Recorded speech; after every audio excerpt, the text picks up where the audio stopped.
Hey, folks, welcome to Caching in the Northwest. This is the podcast from the birthplace of geocaching. And now it's Thursday at 9 p.m. Pacific. I'm Chris of the Northwest, and we're going to talk about geocaches and geocachers from here and all around the globe. So while you're mowing your lawn just to cut the weeds down, we'll be caching in the Northwest.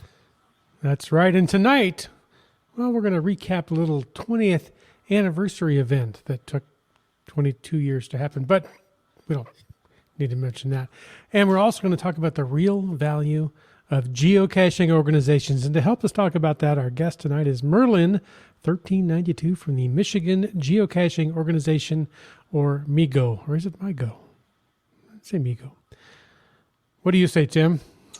Well, it's actually both pronunciations are good. MIGO or MIGO. All right. Well, we're going to talk about that, but live audience, we want to hear from you and see what you have to say about geocaching organizations, 20th anniversary celebrations, and just all that stuff, because you make the podcast better by your interaction. Mm-hmm. So share your thoughts. But first, a quick reminder, of course, that we appreciate the support of our patrons who help to keep this podcast coming and every week on Thursday at 9 p.m. Special thanks to Land Sharks, one of our corporate Denali level sponsors. You can check out all they have to offer at landsharkswithaz.ca. And of course, our other corporate Denali level sponsor is Gold Country Geotourism. You can visit exploregoldcountry.com and learn more about the Geo Tour up there, always growing, I hear, and the entire Gold Country region. That's exploregoldcountry.com or facebook.com/exploregoldcountry. If you want to know more about supporting the show, why don't you head over to the cachingnw.com website and give that little Patreon link a clickety-click. Clickety-click? A clickety-click. What about a clackety-clack? Or a beep-boop, or whatever you do with that little thing in your hand. Yeah. We're not going any farther with that. Hey, folks, we want your input on tonight's show because let's face it, you guys are far more interesting than we are. So why don't you use the hashtag recap to talk about tonight's subject? That's the 20th anniversary, 22nd, whatever it is, that anniversary thing we just did in Seattle. And of course, you can use the hashtag FATAS to bring up anything in the after show. And we want to know what you're cooking. So use the hashtag podcast baking. And Tim, to quickly let you know, I don't know why, but a lot of people like to bake during this podcast. So we use the hashtag, podcast baking, and we always find out something interesting that people are cooking. So, well, I'm not cooking tonight. I'm talking to you from Sioux Falls, South Dakota, and I'm in my beautiful, spacious suite, as you can see. I can see that. No baking allowed. Okay. Oh. Well, it's probably because of the grand piano in the background. They don't allow will baking. You play us a little tune later? Oh, yes. And Van Ality says, baking in this heat?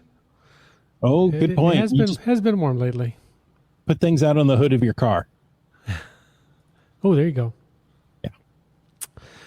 All right. Well, as we mentioned, Merlin 1392 is our guest. So for people that haven't met you or aren't familiar with you, could you introduce yourself to our little Thursday night get-together here and tell our two listeners out there all about yourself. Oh, two? Sure. I'd be happy to. And actually, that was one of the wonderful things about coming to the Pacific Northwest is I got to meet so many people that I've only met virtually. Obviously, I'm from Michigan, the Michigan Geocaching Organization. I started geocaching in 2006. And as I end this epic journey, I reached the 14,000 plateau. Wow. I closed the book on several adventures out in the Pacific Northwest. I completed the trifecta. Nice. Went to Geo Woodstock, and it has just been epic. You know, we should just do an episode on doing the trifecta. It's been so long. You know, we did it kind of one at a time, onesie-twosies here. But what did you think? Is now that you've done everything in the Northwest, do you ever see a reason to come back? Nope. No. I tease. The Pacific Northwest is beautiful. The weather was fantastic. It was a little warm in some spots, but you know, we have warmth in Michigan. We just don't have the lack of humidity. We have tons. Yeah. Mm-hmm. The mountains are great. The hikes were good. I would have liked to have done more. I grabbed a number of British Columbia's oldest, Montana's oldest, Washington's oldest. So I did some of that while I was out here as well. And I would be very happy to come back for the next birthday party or anniversary party that they might have. Nice. You know, we're hearing good things about you right here.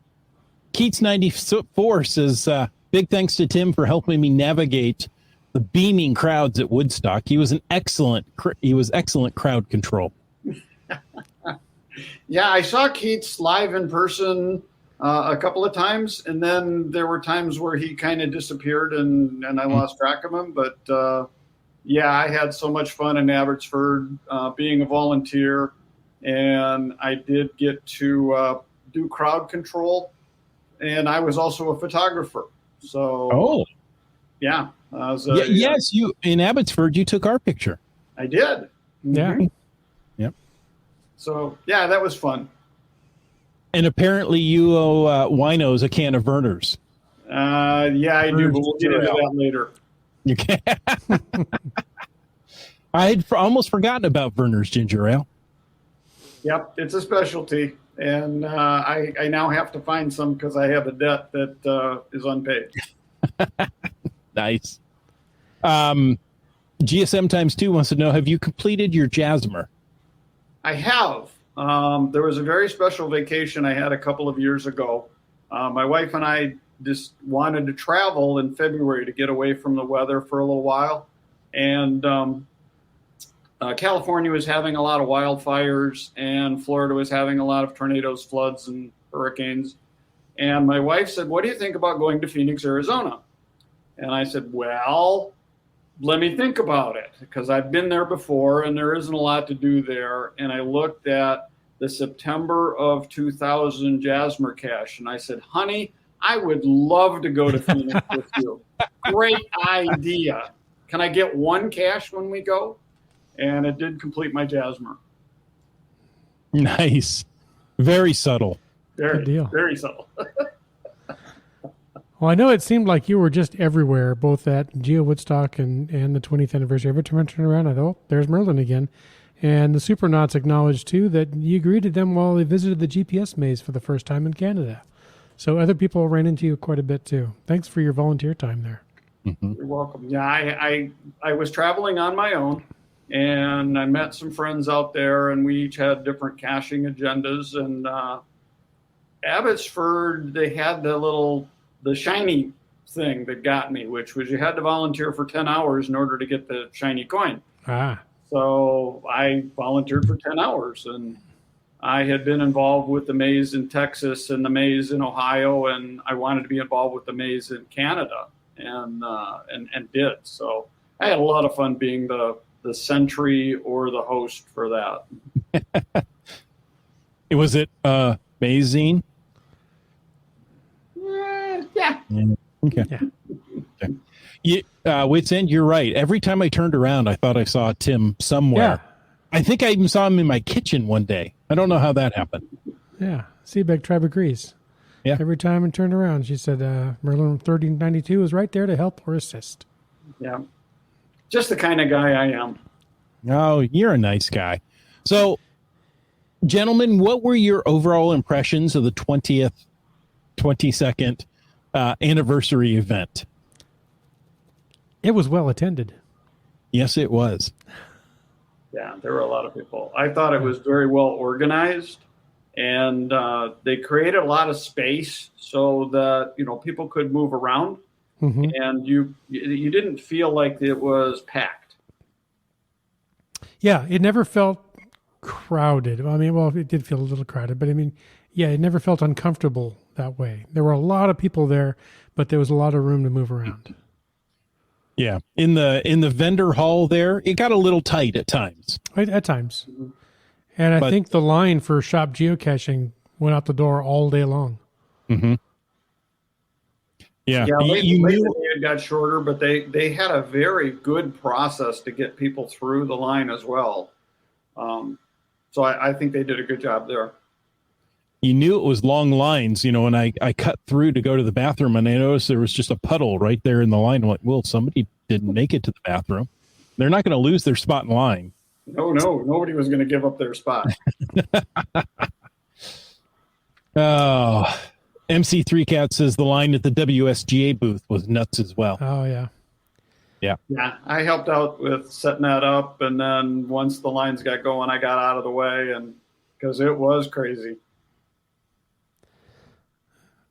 Subway Mark says it was nice to put faces to geocaching names and having folks come up and saying, "Hey, you're Subway Mark, and we love your caches," or they heard me on a certain podcast.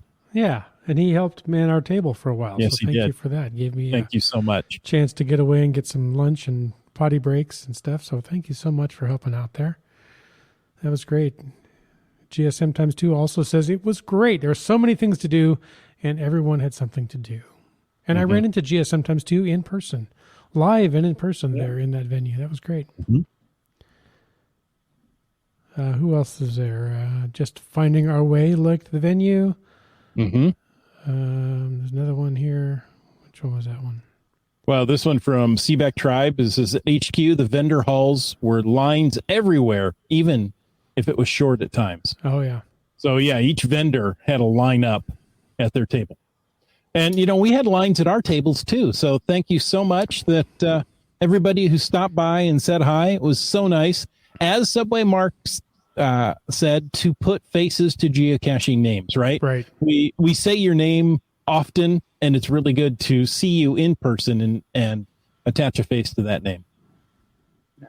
I mean, when you have that many people at one venue, you can't help but get a line because there's only one service entity. You guys had one booth, and granted, there might have been 2 of you or 3 of you there, but there's a limited space that you can work with. Same way with the vendors. So I think anybody who didn't expect a line of some kind had needed expectation readjustments, but the lines moved fairly well. From what I saw, people got through fairly quickly, and you could get outside, and the picnic tables were there. The setup by the front where the main stage was, people were sitting out there and just having a great time. Yeah. Yes. Well, perfect segue there, Merlin, into, did either of you get to listen to the founders chat?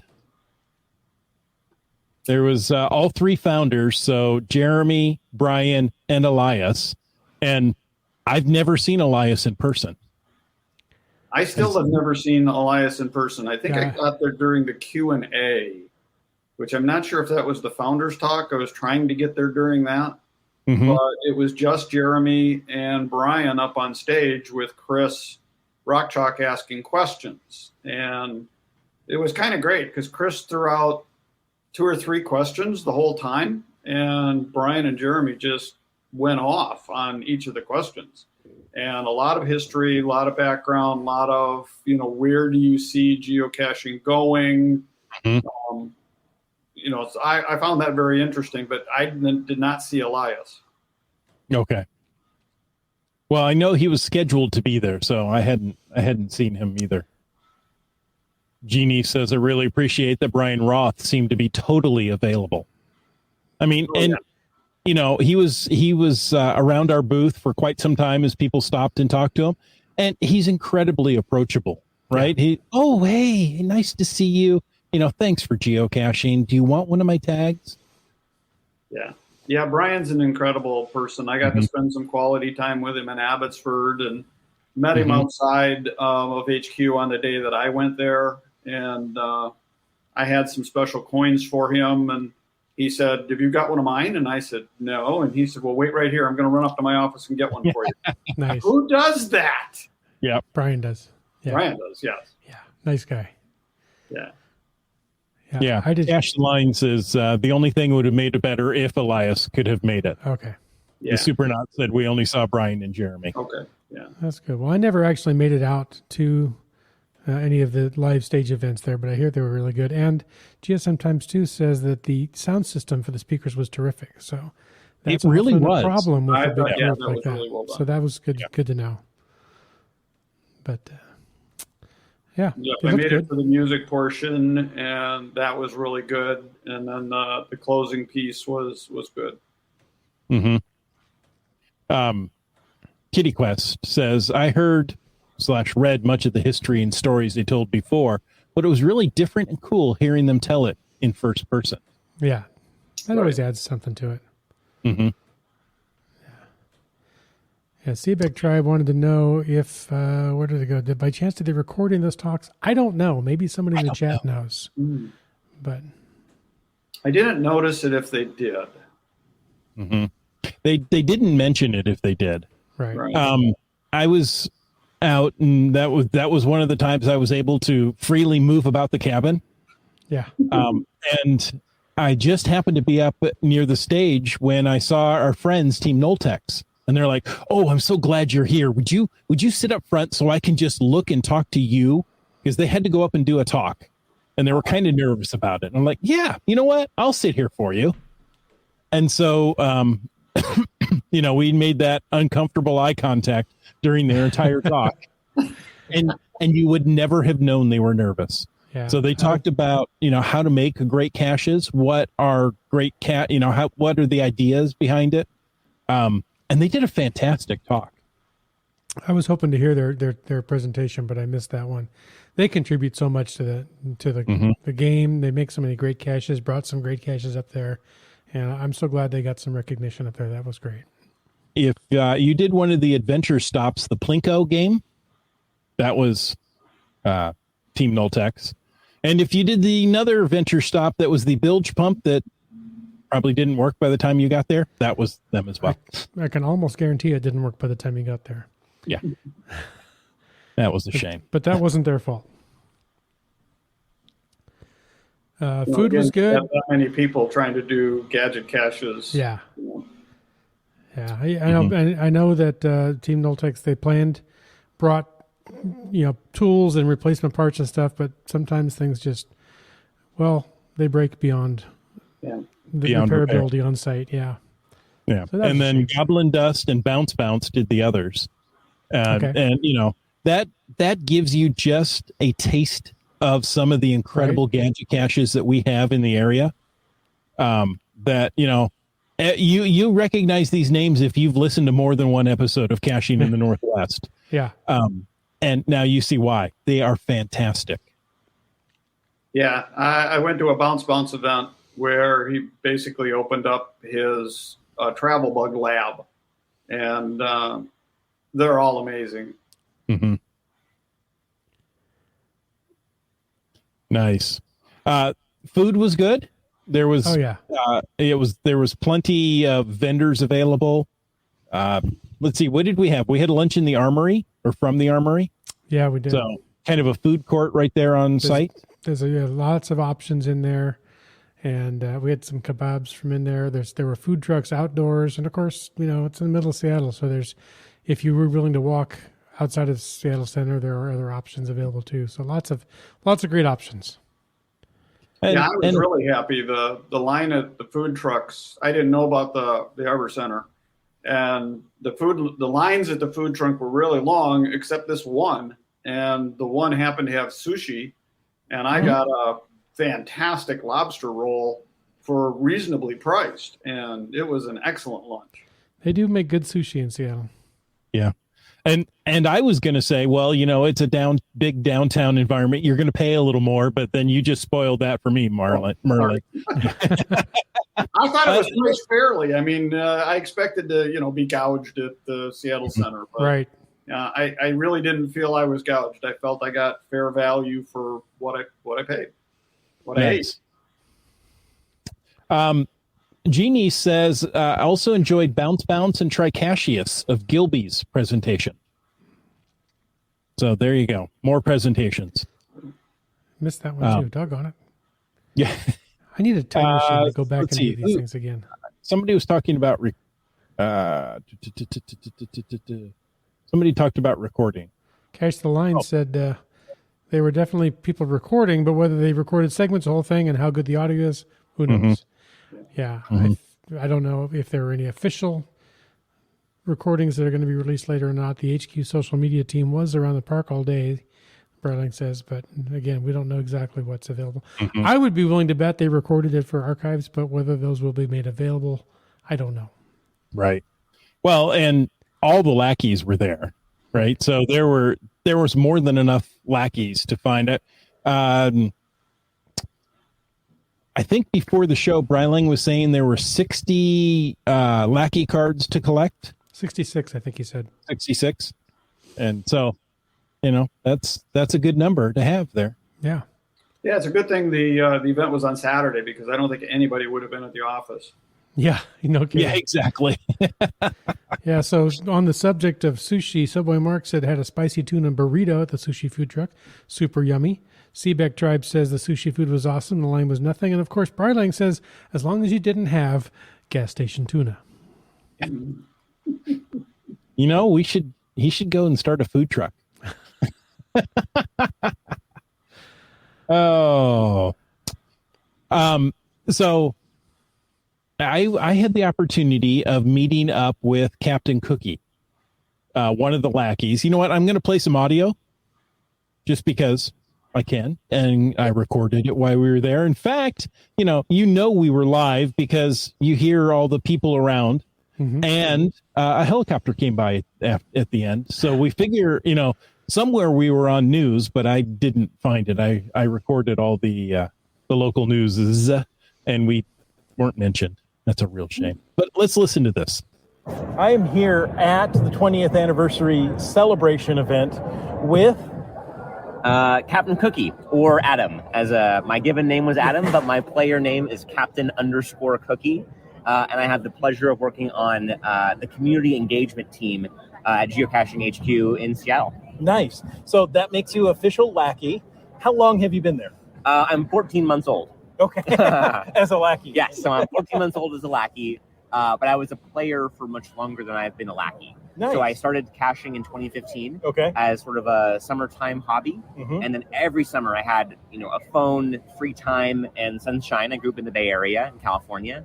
And so I really wanted to use the summertime, and caching was a great way to do that. Nice. Now, your job at HQ involves this almost audacious goal of setting a world record for number of geocachers out on one day. That's very true. My job can be broken into two major fields. Okay. One of them is the public, any question the public has. So that can be about land disputes, about why is this on my property. It can also be a payment question, or it And he's done.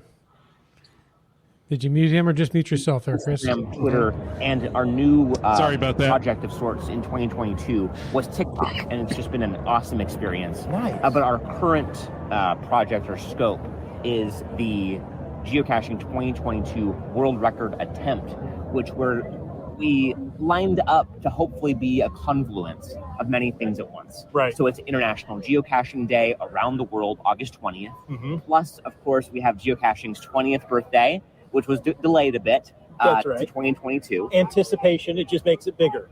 It's exactly right. And so I know many lackeys and players, of course, were disappointed about it being postponed. Right. But that gives it a little bit more anticipation, Right. and the energy is just that much better on the day Exactly. of, the event. And then, of course, the third thing is us trying to unite the community around the chance to break a world record, which was set back in August 2011.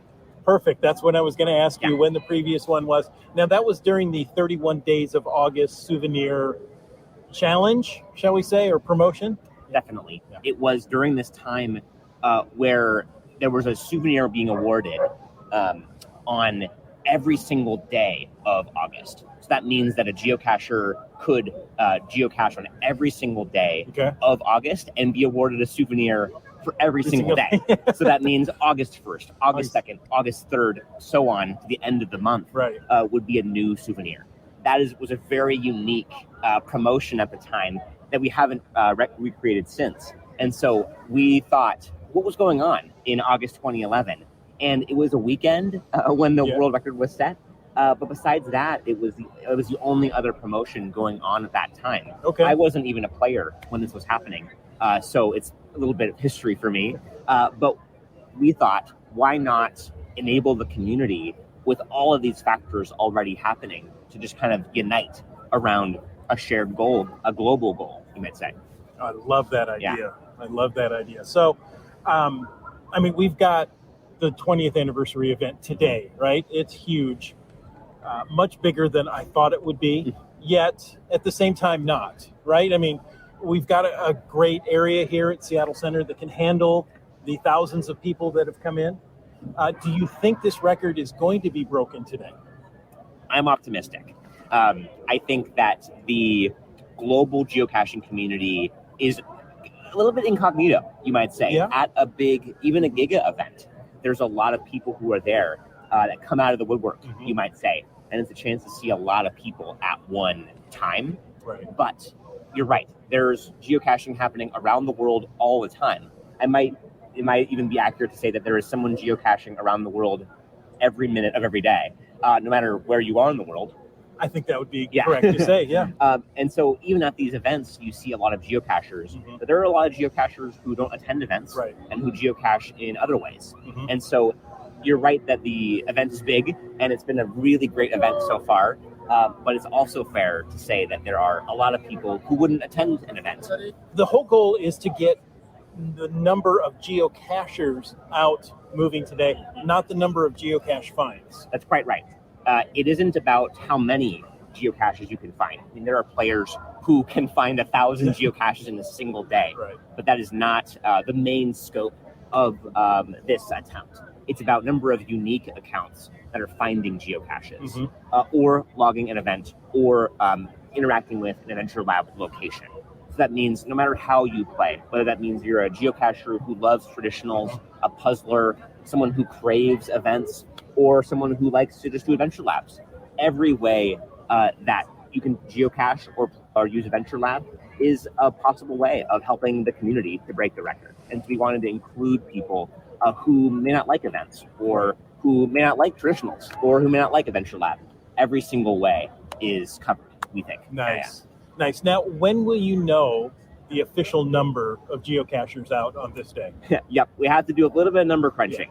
So we'll already know how many people have either attended an event or logged the geocache by the end of today. Okay. So once the final geocache log, probably somewhere in American Samoa, maybe, all the way over there, very close to the international date line. Right. Once that one's in, we'll know about just how many geocaches or events were logged.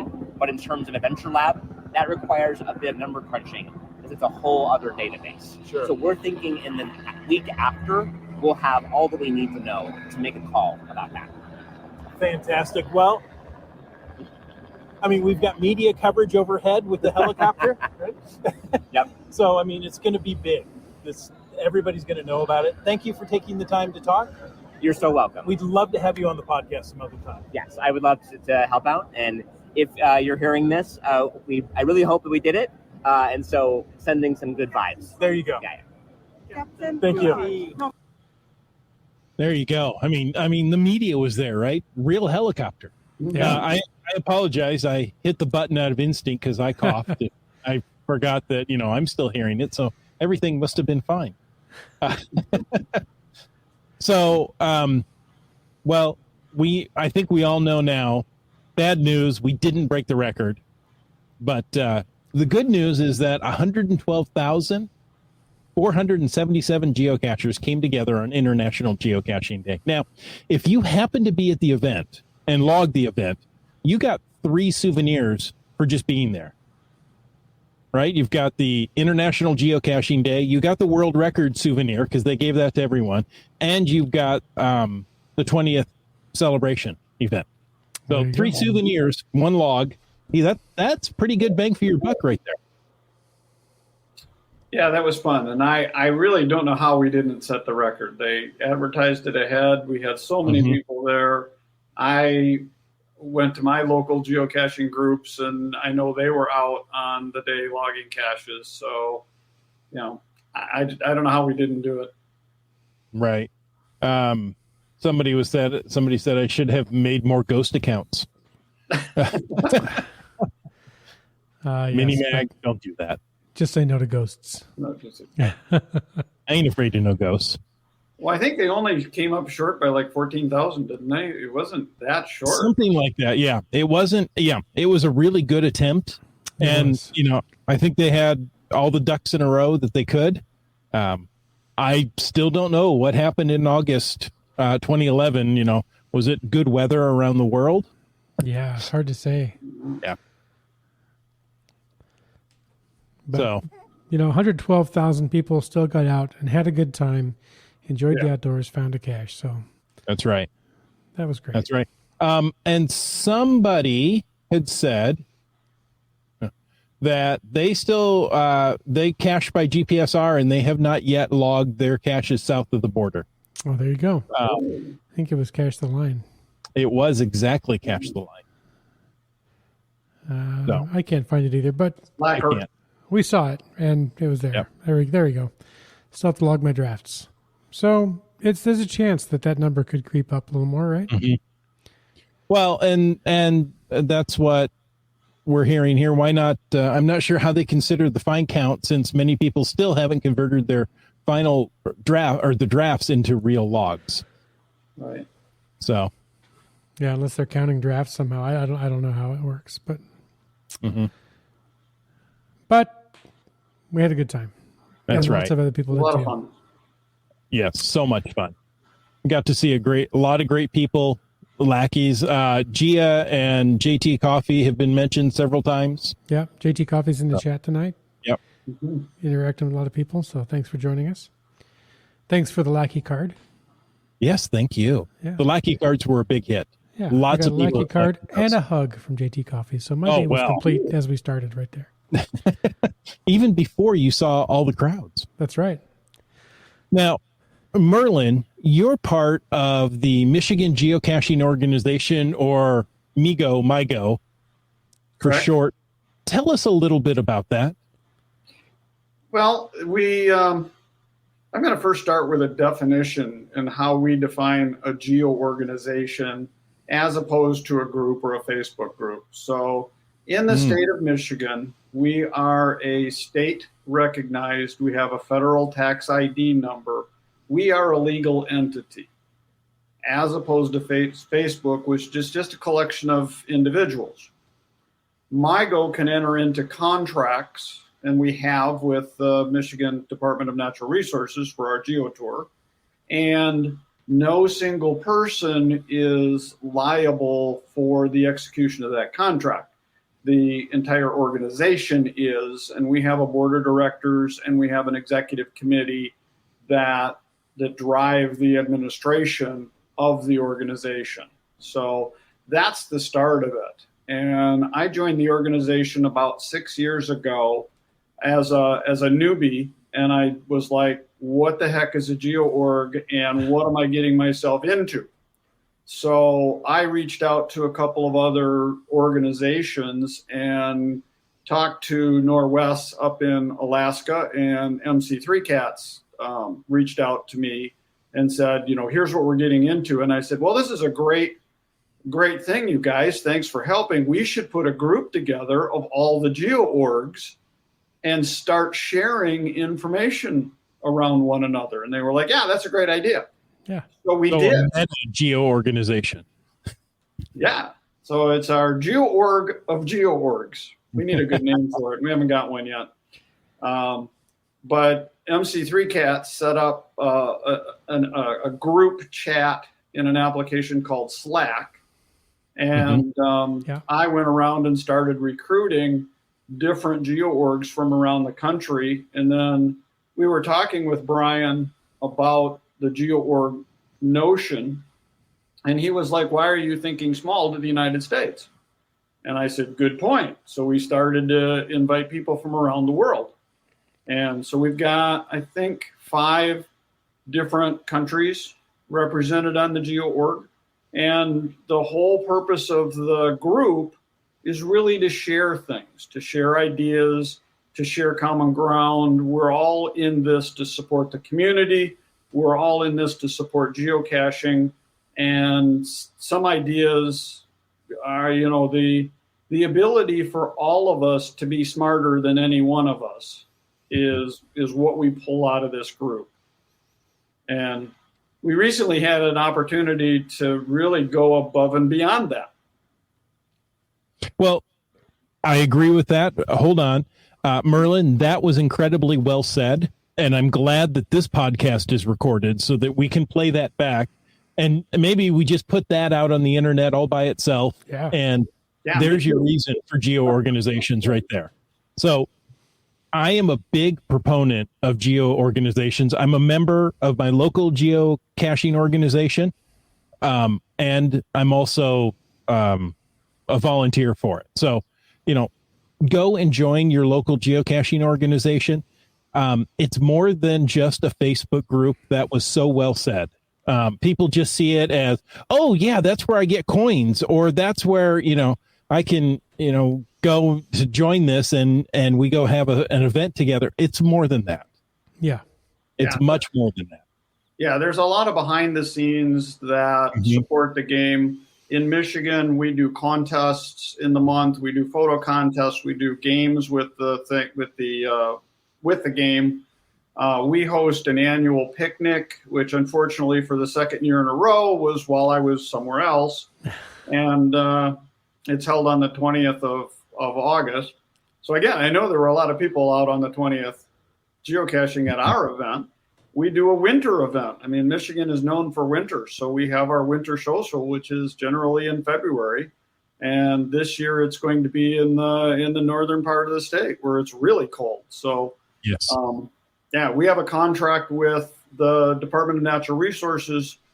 It's the permit that allows a geocacher to place any cache in the state park system anywhere, and there is no fee for that. Nice. Way back when there was, and the organization, we went in and approached them and set it up and cleared that with them. And that was another fun thing I got with MC3 Cats prior to coming out, and I said, we should do this. And we held an event, which was the Geo-Org of Geo-Orgs. And we were hoping that a lot of people that were part of an organization would show up. And surprise, a lot of people did.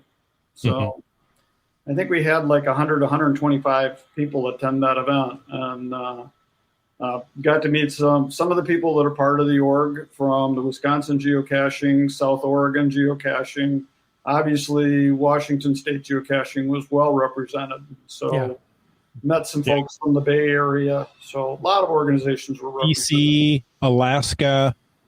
Was Minnesota MNGCA? I did not see them, but I heard they were there. Okay. Yeah, Alaska definitely was. Yeah. I met somebody from Wisconsin Geocaching Association there. Okay. I actually had an interaction with the BC GA as I was trying to cross the border, going up to Abbotsford. And that's a story for another day, maybe for the after show. But I got a little nervous going over the border until I met her. Yes. Most people know who you're talking about already on this podcast, just because she's very well known. Now, how long has Migo been a geocaching organization, or a Geo-Org, as we like to say? Yeah, well, we are happily celebrating our fully 20th anniversary this year. Nice. And not our 20 plus 2, but 20. We started in 2002 as an organization, and near as I can tell, we are one of the oldest organizations in the nation. Georgia claims the top spot, and I really can't argue with them because I don't have all the dates and the history stuff. So I'll let them have it. I'll be number 2. I'm okay with that. I know the 20 Washington years. State geocaching organization is also 20 this year. So Yeah. Awesome. So there's a lot of, in Texas, geocachers, which I saw some of them in Abbotsford. They're also they're a 20-year-old group as well. So there's a lot of us old folks there. It's something I gotta put under the bed before I do it. That's good. 20 years is a very respectable time to be around.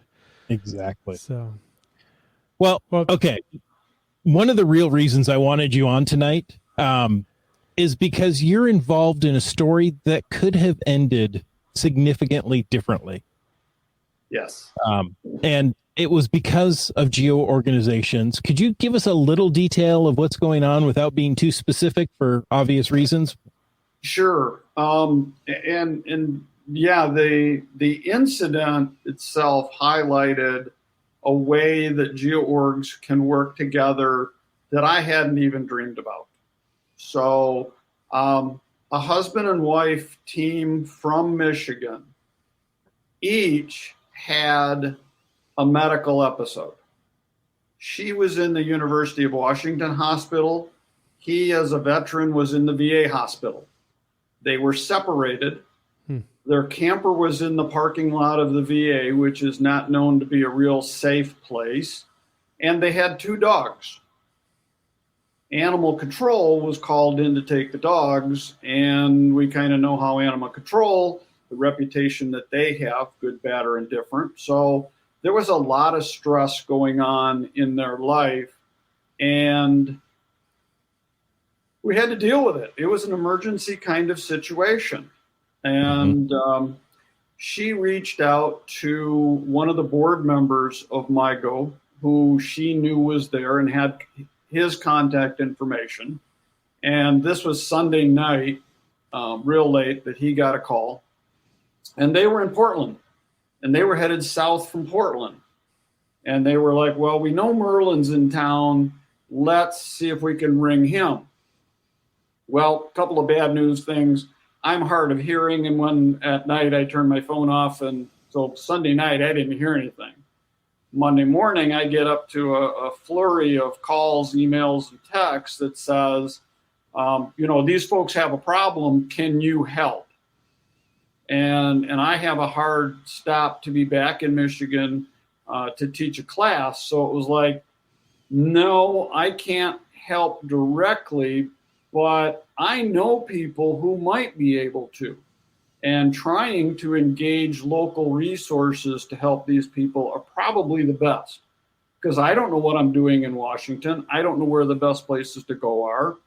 So I reached out to MC3 Cats and Wino Seattle and engaged them to say, we have an emergency situation. Here's the wife, here's the husband. The husband decided to postpone his diagnostic procedure, check himself out of the hospital so he could get the dogs from animal control, and he spent the night in the VA parking lot. So we had to scramble and try to find them a place where they could put their trailer, a place where they could be safe, and then they could focus on the medical issues. So it was, kind of like the old-fashioned phone tree. I called MC3 Cats. We got Wino Seattle involved, and bada boom, bada bing. Wino Seattle got us a place on a cul-de-sac with some friends of his that we could park the trailer there. And again, we had some other issues to work out along the way. We didn't really get them settled until Wednesday morning, but things are settled from an emergency perspective. A couple are still dealing with their medical needs, and they're going to be in Washington for a while. Sure. But the way the way we came together, the way MIGO came together with Washington State is really the key story. And I can't thank Wino Seattle and MC3 Cats enough for everything that they did to help this couple and get them going. Yeah. Well, I know both those caches personally. They are awesome and very helpful. And, this story and your coming on and sharing it is really showing us the real power of geocaching organizations. It's not just to get caches hidden in city parks and state parks and those things, but it's all about the people. The same reason we like to get together on Thursday night and talk with the people in the chat and meet people at events. It's the people that really make these things happen. Right. And we have events all over the world. And as we travel to those events and have some kind of situation arise, it's really helpful to engage local people that can help get you through the situation, whether it's in Norway, Finland, Oregon. We're holding these events all over. I know the event MOGA is coming up in Michigan this year for the first time ever.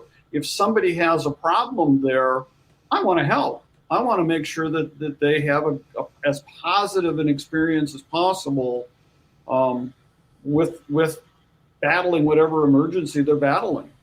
So, yeah, we're going to do a little bit more within the Geo-Org of Orgs to try to get the phone tree set up where we can have hotels and we can have campgrounds that are local to the event. So, and names and contacts of all of us. So if you're part of Washington State and you're in Michigan, you just need to contact someone from Washington State. They will contact MIGO. We will get involved with you, and hopefully we can help out.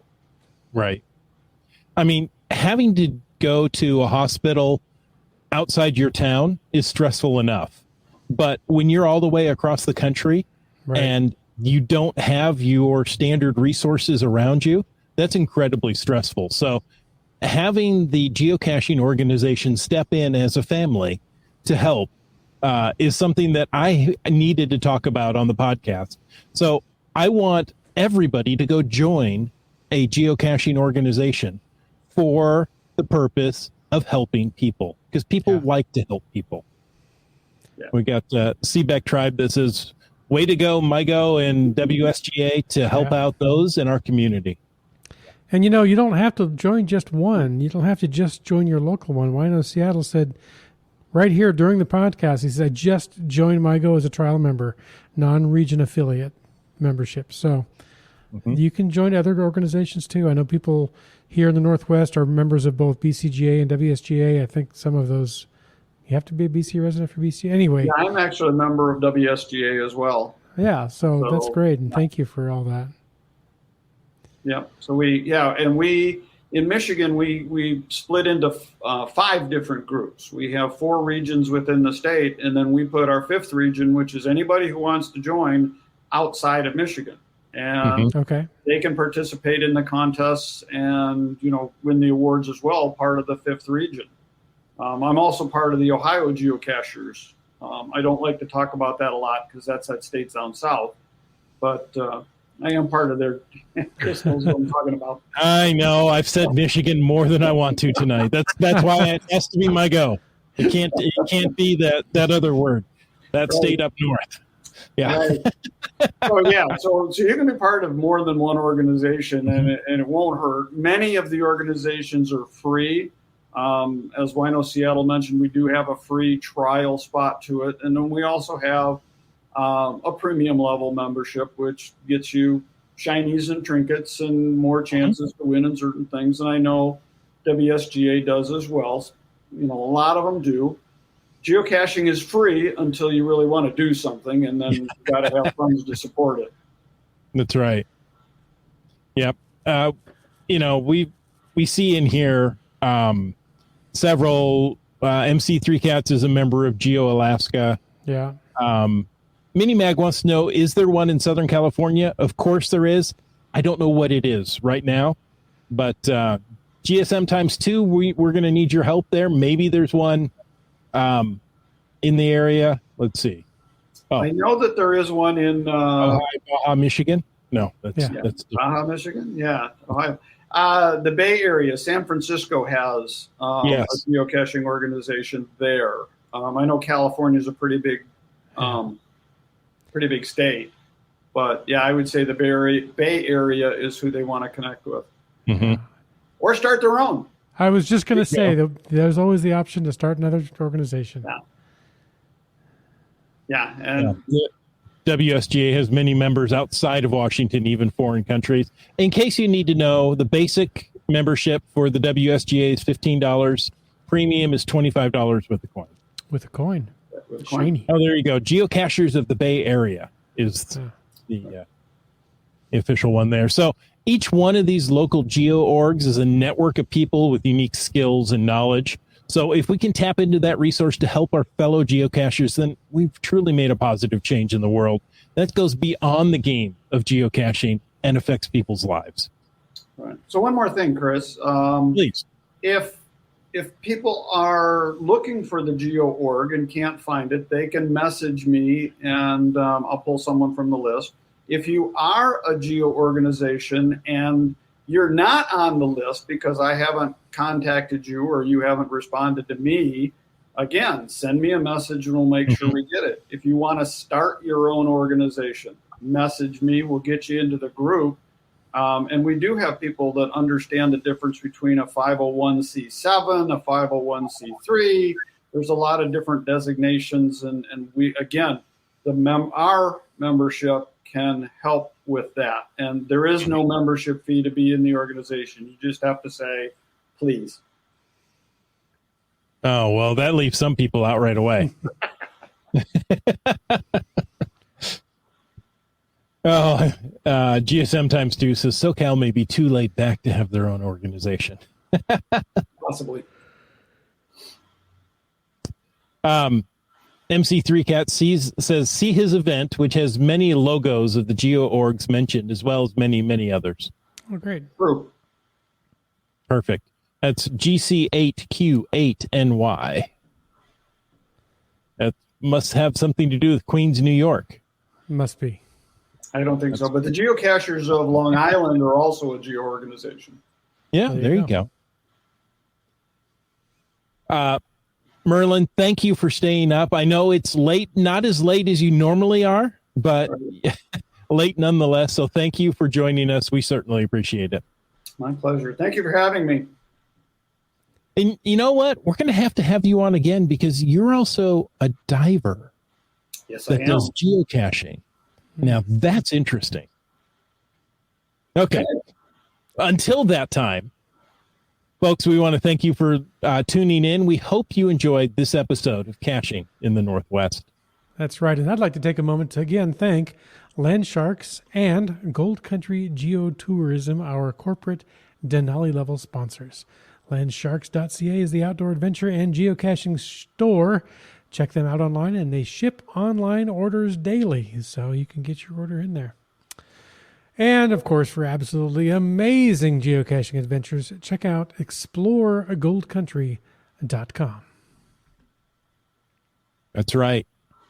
And we want to thank our faithful Denali level supporters. That's Land Sharks, Gold Country Geotourism, Team Squirrel, Groovy Owl, and Cachly, the geocaching app. If you want to know more about supporting our show, clickety-clack on that Patreon link right there on the cachingnw.com website. You know, like Bad Lunch, Great Cacher, Gas Station Tuna. Ooh, met Gas Station Tuna this weekend. Also saw U-Talks 2 Rocks. GeoNav Pro. Skyhawker. Keats, 94. Alaro Brick. Acker Doc. Broncos Fan for Life. And Teus. Peach of Washington. Korsgut. Doramore. Flagman. Logwork. Kev MacD. MC3 Cats. Our favorite kitchen appliance, the LG 9000. Trexzer. Donners. Genies. Kid Vegas 19. Greenwords. Wet Coaster. Ari 54321. B Pendragon. Subway Mark. I think the baby's asleep. Boomer 365. Seebeck Tribe, You, Dak. Kitty Quest, Kennel Barb. Sprouter, Camp Clan. Team Noltex, CRS 98.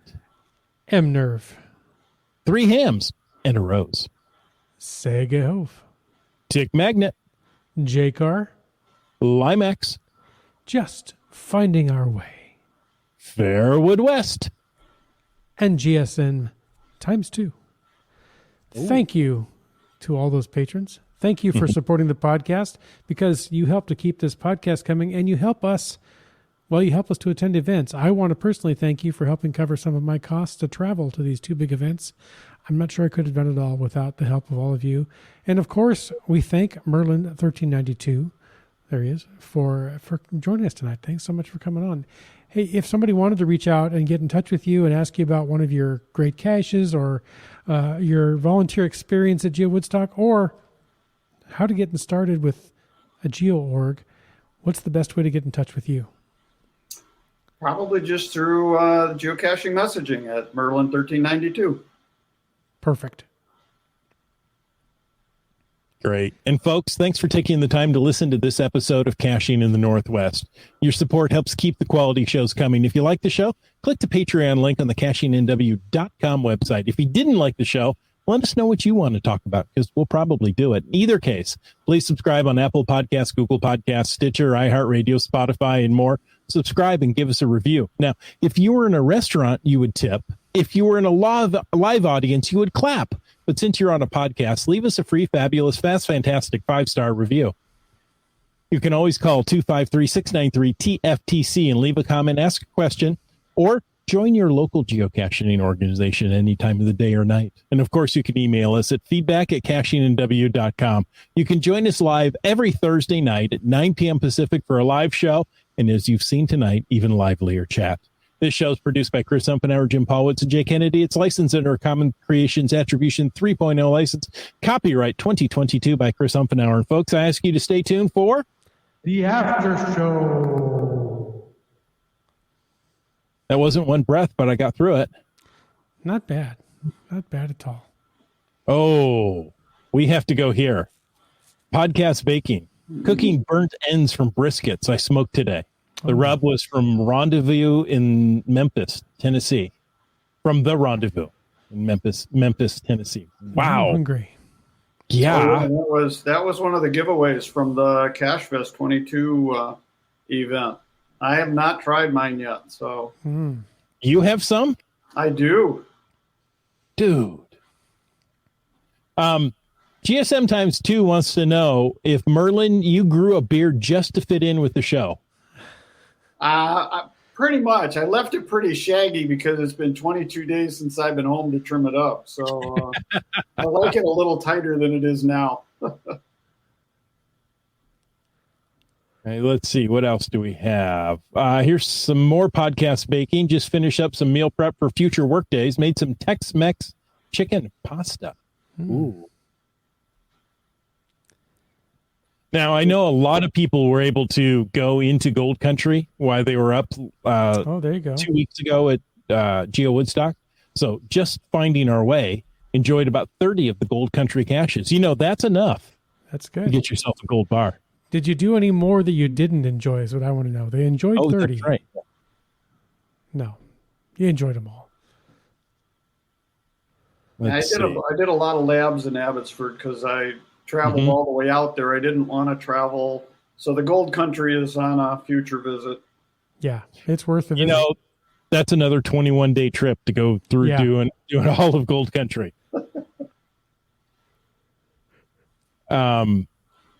Kitty Quest says, I had a couple of people come up to me at the last event weekend who knew my name from this podcast. Nice to meet them in person. Always good. Cash the line there said there were so many people. It was an endless meeting new people in the face the entire day. In the face. Good term. In the yeah. face. In the face. Let's see. Oh, there you go. Seaback Tribe says it was great to see and meet people with so many familiar names from podcasts and Zoom calls. Yeah, it says it was really weird to be recognized from the podcast chats. Oh, there you go. So- Yes. Oh, let's see. What else do we have? GSM times 2 says he met people from dozens of countries. Yes. There were many languages spoken that I couldn't entirely track. I know Daniel. I asked Daniel Frieger and how many he brought. He brought 103 Germans with him this time on his tour. And I know Sweden, Finland, Denmark, Australia, New Zealand for sure.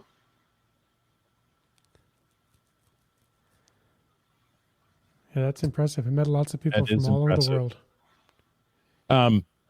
In case you didn't get the Adventure Labs at the event, there was at the WSGA booth was a Goblin Dust Adventure Lab. People were so eager to type the answer and then got frustrated when it was the wrong answer. I had to remind them to have patience. And I heard her say that many times. You insert a credit card in the top and then have patience. It's about 20 words in. Yeah, and then when she took a break, I was working with folks there at the booth. And Oh, nice. rather than using the sample credit cards, I was having people use real credit cards. So we made extra money for the org. $5 to get this Adventure Lab. Doramore says, we listened to some of the speakers and then took off to find bounce caches around Issaquah. There were lines for those as well. I can imagine. Not surprised, yeah.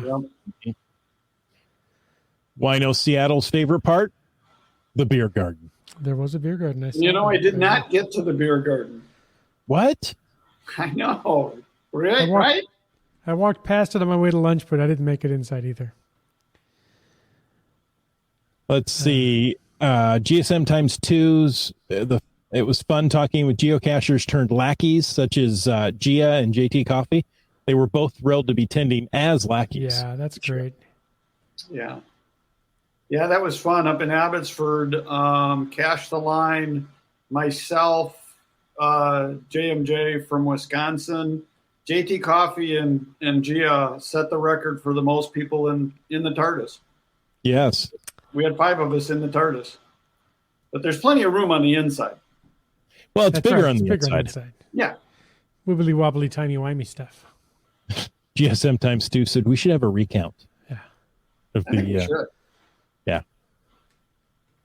Oh, let's see. Seabeck Tribe says, I really tried hard to talk with the lackeys to learn what they did at HQ. It was very interesting to learn. Most of the ones we talked to were in the engineering department. And now I didn't get to talk with a lot of them, but the lackeys I did talk to, of course, the PSA we did the week before is treat them like real people. They're not vending machines there to give you things, right? And I want to say that I'm going to take credit for it because people came up and said, oh, hi, you're a lackey. Tell me what you do. And they really seem to engage them rather than you have something for me. Yeah. So I appreciate that. Yeah. I made a habit of walking by. When I walked by a lackey, I used the upside down handshake and I would give them my path tag. And I didn't necessarily expect a path tag back in return, but many of them stopped and said, oh, wait, here, I'll give you one of mine. And I'm like, okay. Exactly. But I wanted to make sure that, they were thanked and they got one of my path tags. That's what I cared about. I think it has a very good vibe about it, the way the lackeys are revered by the community. Right? I mean, it's like, oh, you work there. You're a lackey. I think by giving them that title helps to set them apart a little bit. Then, yeah, I work at HQ. I'm an employee. Yeah. Yeah, because I've met, the lackey scale runs from Brian, who runs the organization, all the way down to the folks in the production department, and they're all lackeys. It's not I'm lackey number 1 or lackey level 2. They're all lackeys, and that's great. Yeah, I'm not a 5-star lackey, like Brian. I may be a 1-star lackey. No, there's none of that. They're all, it's all equal there on that same floor. Yeah. Let's see. Iham says geocaching night at the Mariners, September 10th. Could be fun. Now that's something through the WSGA. that they set that up. There are more details, and I'm going to have to get them. I don't have them here in front of me because I wasn't going to talk about it tonight. But there you go. Go look at wsgaonline.org and their social medias, and you should find out more about this. Cool. Yeah, cat's out of the bag. This is an incredible promotion if it comes off. Let's see. Oh, I'm sorry, I cut somebody out. GSM times 2 says I asked a woman to take a picture of me, and people from Finland. The woman was Kitty Cache from Australia, an Earth Cache legend. Yeah, I'm actually now friends with Kitty Cache, so that was She's fun. still by the booth on both events.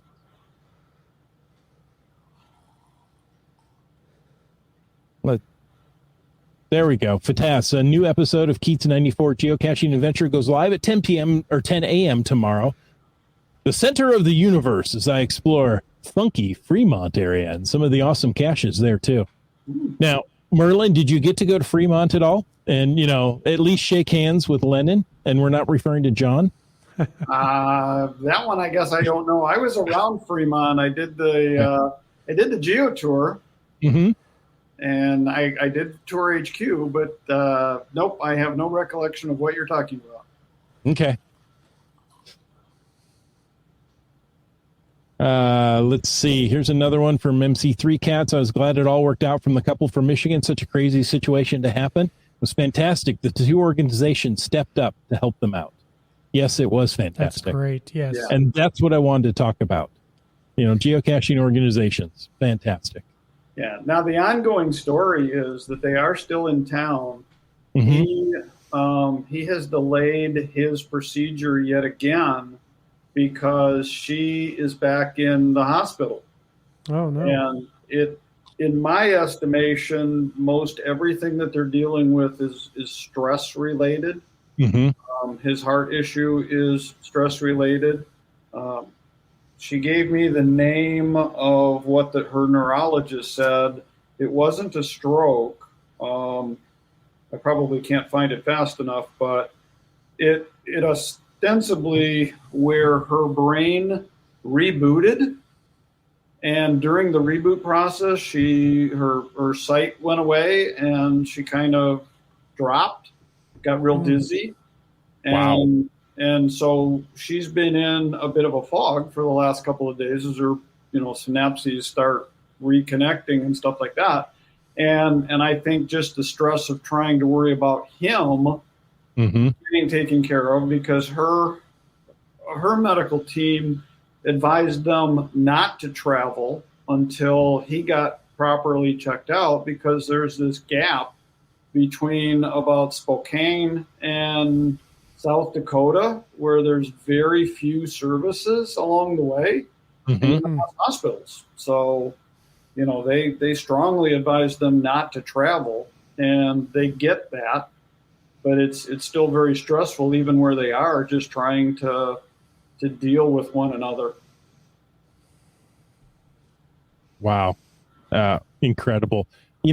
Has anybody started like a GoFundMe for them to help with medical expenses? I imagine it's quite high being, away from home. Well, I'm not sure what their insurance is, and I'm going to say no to that, because our involvement really was to get them to a landing spot, and we did that. They're in a campground not too far away from Wino, Seattle, and they've been to the VA. And again, I know as a veteran, he's covered with some insurances, but how much of their expenses, I think that's something we're going to have to come back around to when more of the dust settles. Yeah. Yeah.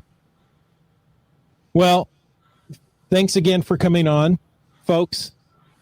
We love seeing you all and appreciate you listening to the podcast. And until next week, Fremont is funky, so get out and get caching in the Northwest.